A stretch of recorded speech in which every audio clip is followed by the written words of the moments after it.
This is the story of how 13 colonies became the United States of America. Let's travel back in time. Long before America was free, 13 colonies lined the Atlantic coast. People worked, traded, and built small towns, still calling themselves British citizens. They were proud to belong to England, but wanted to make their own decisions too. After the French and Indian War, Britain had heavy debts to pay. The King and Parliament raised taxes like the Stamp Act and Townshend Acts, but the colonists had no vote in Parliament, so they shouted no taxation without representation. Tension grew across the cities and ports. In Boston, soldiers and townspeople clashed. The Boston Massacre left 5 men dead, and anger spread through every colony. When the Tea Act came in 1773, they dumped the tea into the harbor. A protest called the Boston Tea Party. They wanted a voice in their own laws, to be free from unfair control. They dreamed of a land where people could rule themselves and live by liberty and justice.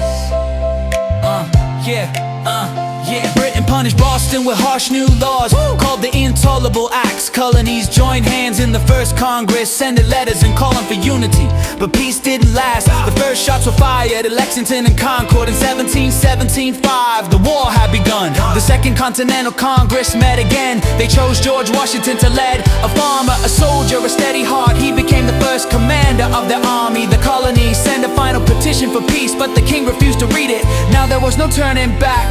In 1776, a new voice rose. Thomas Paine wrote Common Sense, saying a king is not the answer. The governments and power should come from the governed. That idea caught fire across the land. On July 4th, 1776, delegates signed the Declaration of Independence. Thomas Jefferson wrote the words that changed the world. All men are created equal. It listed the rights of every human, life, liberty, and the pursuit of happiness. The colonies were no longer British. They were the United States of America.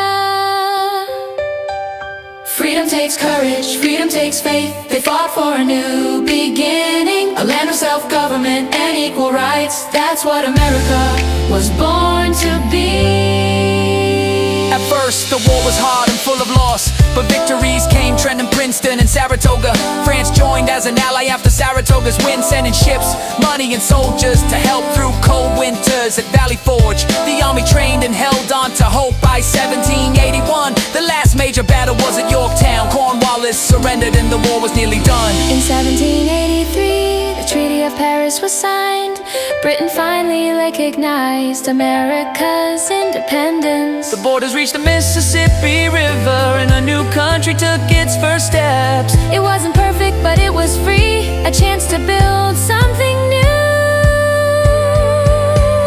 Patriots fought for liberty, loyalists stayed with the king.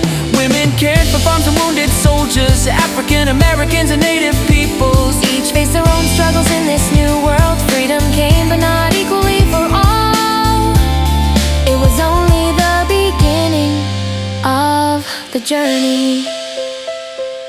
Freedom means responsibility, rights come with care and choice. The revolution wasn't just a war, it was an idea that people can govern themselves and change the course of history.